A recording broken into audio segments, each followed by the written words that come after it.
ചട്ടി അടപ്പത്ത് വെച്ച് ചൂടായി ഇച്ചിരി എണ്ണ ഒഴിച്ചു കൊടുക്കുക. വെളിച്ചെണ്ണയാണേ, എല്ലാവർക്കും അറിയാം വെളിച്ചെണ്ണയാണെന്ന്.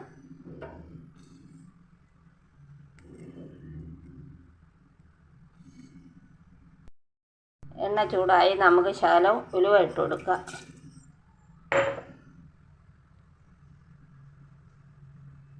കുറച്ച് കടുക് ഇട്ട് കൊടുക്കുക.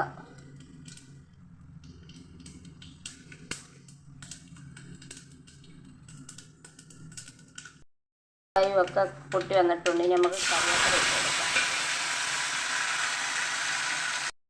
കറിവേപ്പില ഇട്ട് കൊടുത്ത് ഇനിയും ഇച്ചിരി ഇഞ്ചിയും വെളുത്തുള്ളിയും കൊച്ചുള്ളിയും എല്ലാം കൂടെ അരിഞ്ഞ് വെച്ചിട്ടുണ്ട്, അതും കൂടെ നമുക്ക് ഇട്ട് കൊടുക്കാം.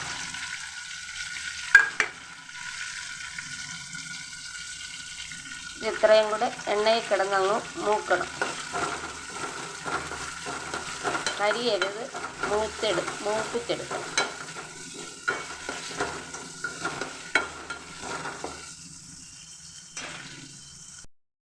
രസത്തിന് ഉള്ളിയും ഇഞ്ചിയും വെളുത്തുള്ളിയും കറിവേപ്പിലയും എണ്ണയ്ക്കകത്ത് മൂപ്പിച്ചെടുത്തെങ്കിലേ രസം കൊള്ളാവുള്ളൂ, പച്ചയായി വയ്ക്കരുത്. അങ്ങനെ നമ്മുടെ ഇഞ്ചിയും വെളുത്തുള്ളിയും കൊച്ചുള്ളിയും കറിവേപ്പിലയും മൂത്ത് വന്നിട്ടുണ്ട്. ഇതുപോലെ മൂക്കണം. ഇനി ഞാൻ അതിന് വേണ്ടി ഒരു ചെറിയ തക്കാളിക്ക എടുത്തിട്ടുണ്ട്, അതും കൂടെ നമുക്ക് എണ്ണയ്ക്കകത്ത് മൂപ്പിക്കാം.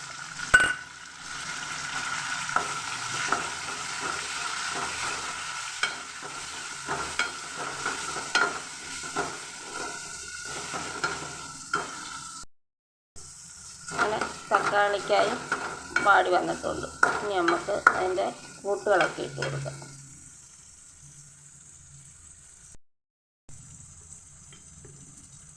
അതിന് വേണ്ടി ഞാൻ ചെറിയ 2 സ്പൂണ് മുളക് പൊടി ഇട്ട് കൊടുക്കും. ഇനി ഞാൻ 2.5 സ്പൂണ് മല്ലിപ്പൊടി ഇട്ട് കൊടുക്കും. മുളക് പൊടിയേക്കായി ഇച്ചിരി മുന്നിട്ട് നിൽക്കേണ്ടത് മല്ലിപ്പൊടിയാണ്. ശകലം മഞ്ഞൾപ്പൊടി. ഉലുവ ഇട്ടത് കൊണ്ട് ശകലം ഉലുവപ്പൊടി ഇട്ടിട്ടുണ്ട്. ശകലം കുരുമുളക് പൊടി ഇട്ട് കൊടുക്കാം. കുറച്ച് കായപ്പൊടി ഇട്ട് കൊടുക്കാം. ഇതെല്ലാം കൂടെ നമുക്ക് എണ്ണയ്ക്കകത്തുനിന്ന് മൂപ്പിക്കും.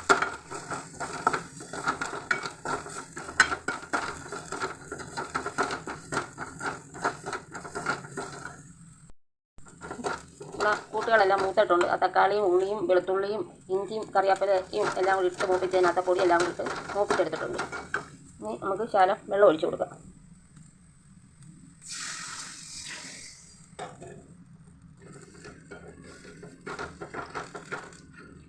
ഞാൻ എവിടെങ്കിലും സദ്യയ്ക്ക് പോയാൽ ആദ്യം തിരക്കുന്നത് രസം ഉണ്ടാകുന്നു. എനിക്ക് രസം ഉണ്ടെങ്കിൽ വേറെ ഒരു കറിയുടെ ആവശ്യമില്ല, എനിക്ക് വലിയ ഇഷ്ടമാണ്. ഇവിടെ എൻ്റെ മക്കൾക്കും കൊച്ചുമക്കൾക്കും എല്ലാവർക്കും വലിയ ഇഷ്ടമാണ് രസം. എന്നാൽ രസം ഇഷ്ടപ്പെടാത്തവരാരുമില്ല. നമ്മൾ അമ്പലങ്ങളിൽ പോയാൽ കൂടുതലും നമുക്ക് രസം കൂട്ടി ചോറുന്നതല്ലേ എല്ലാവർക്കും ഇഷ്ടം.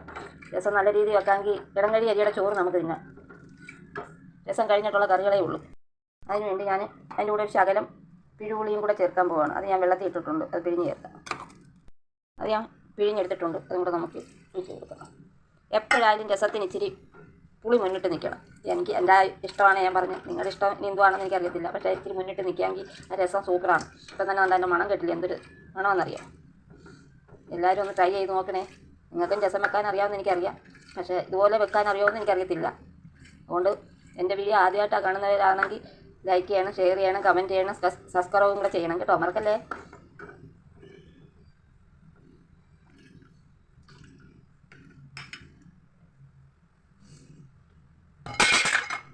നമുക്ക് ശകലം ഉപ്പിട്ട് കൊടുക്കാം. ഉപ്പൊക്കെ ആവശ്യത്തിന് ഇട്ടാൽ മതി, പിന്നെ വേണമെങ്കിൽ ഇടാം. കൂടിപ്പോയാൽ കൊള്ളത്തില്ല.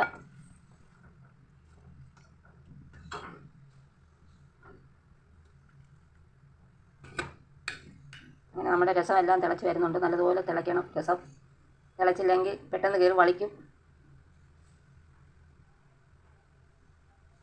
അങ്ങനെ രസം തിളച്ച് വരുന്നുണ്ട്. നല്ല മണം വരുന്നുണ്ട് കേട്ടോ.